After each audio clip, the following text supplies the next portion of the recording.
Think you know the Dacia Bigster? Think again. This rugged-looking, affordable 7-seater SUV is hitting the market in 2025, and on paper it sounds like a dream come true, right? Before you put your money on the table, watch this. The Bigster promises to shake things up with its size, modern looks, and that unbeatable Dacia price tag. Today we're diving deep into the nitty-gritty of the 2025 Dacia Bigster, uncovering the hidden truths and potential deal breakers you absolutely need to know. Okay, let's address the elephant in the room, or should I say the duster in the Bigster's clothing. The Bigster shares its platform with the Dacia Duster and the Renault-Nissan CMF-B platform. Now this isn't necessarily a bad thing. It's a proven platform, good for cost-effective production, and it underpins some decent vehicles. But here's the catch. It's not a platform designed for hardcore off-roading. Don't let the Bigster's rugged plastic cladding and chunky tires fool you. This is more of an urban warrior, capable of handling light off-road trails and gravel roads, but don't expect Land Cruiser levels of toughness. Think of it this way. The Bigster is like that friend who shows up to a camping trip in hiking boots they've never worn before. Sure, they look the part, but they're probably not going to be scaling any mountains. Now for most buyers this won't be a deal breaker. The Bigster is aimed at families who want space, practicality, and maybe the occasional adventure on a well-maintained dirt road. But if you're envisioning yourself conquering the Rubicon Trail in this thing, you might want to adjust your expectations. Remember, there's a difference between looking tough and being tough. This is a vehicle designed for a different kind of adventure, one that's more about practicality and affordability than extreme off-road capability. Alright, let's talk powertrains. Now, if you're hoping for a rumbling diesel engine in your Bigster, I've got some bad news. Dacia is likely ditching diesel for most markets, focusing instead on smaller, more fuel-efficient options. The most likely candidates are a 1.2-liter mild hybrid with around 130 horsepower, and possibly a 1.6-liter hybrid with around 145 horsepower. Now these aren't exactly numbers that'll set your heart racing. They're designed for fuel efficiency and everyday driving, not drag strips or towing competitions. Don't expect any turbocharged thrills or neck-snapping acceleration. The Bigster is all about getting you from point A to point B comfortably and economically, not setting lap records. Think of it like this. The Bigster's engine is like a reliable, fuel-efficient family sedan, not a muscle car. It'll get you where you need to go, but don't expect it to win any races along the way. If you prioritize fuel economy and affordability over raw power, the Bigster's engine options will likely suit you just fine. Alright, let's step inside the Bigster.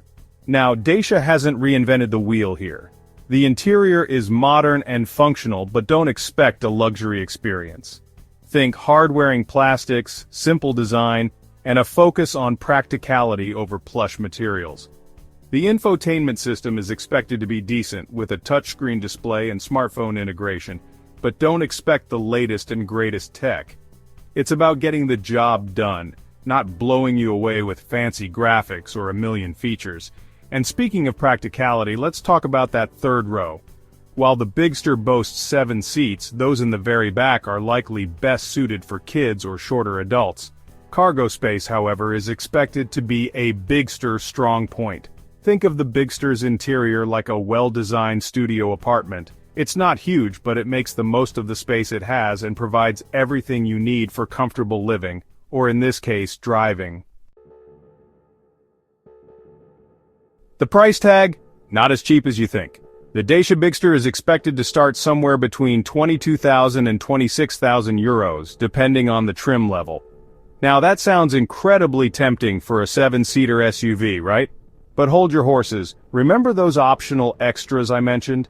Well, features like adaptive cruise control, a 360-degree camera, and even heated seats. Those are all going to cost you extra. And that's where the Bigster's affordability starts to unravel a bit. The base models, while tempting on paper, might feel a bit bare bones.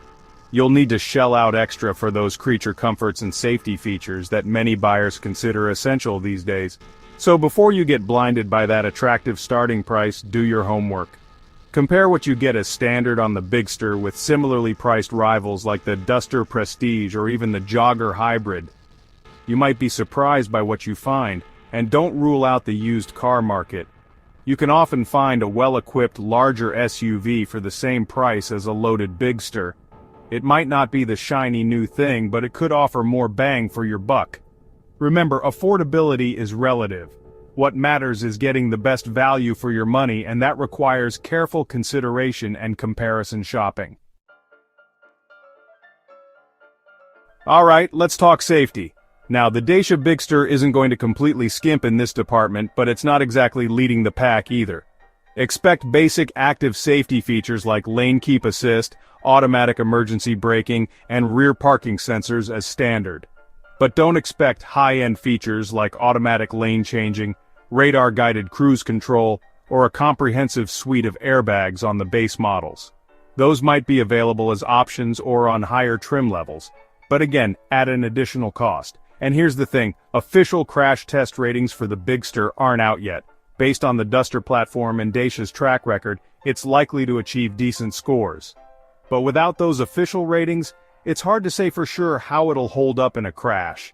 If safety is your top priority, consider vehicles with top-notch safety ratings and advanced safety features, even if it means spending a bit more. So there you have it, folks, the 2025 Dacia Bigster, a vehicle that promises a lot but comes with its fair share of caveats. On the plus side, it's affordable, spacious, fuel-efficient, and offers a decent level of practicality for families on a budget. It's got that go-anywhere look and the Dacia badge, known for its no-nonsense approach to motoring. But then there are the downsides. The Bigster's platform, while cost-effective, limits its off-road capabilities. The engine options prioritize fuel economy over performance. The interior, while functional, lacks a premium feel. And the safety features, while decent, aren't exactly cutting edge. My advice? Wait for the full reviews, get behind the wheel for a test drive, and compare it carefully with its rivals before making a decision.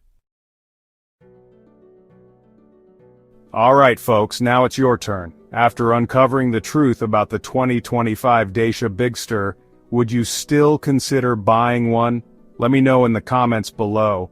Are you swayed by its affordability and practicality, or do the compromises outweigh the benefits? I'm genuinely curious to hear your thoughts.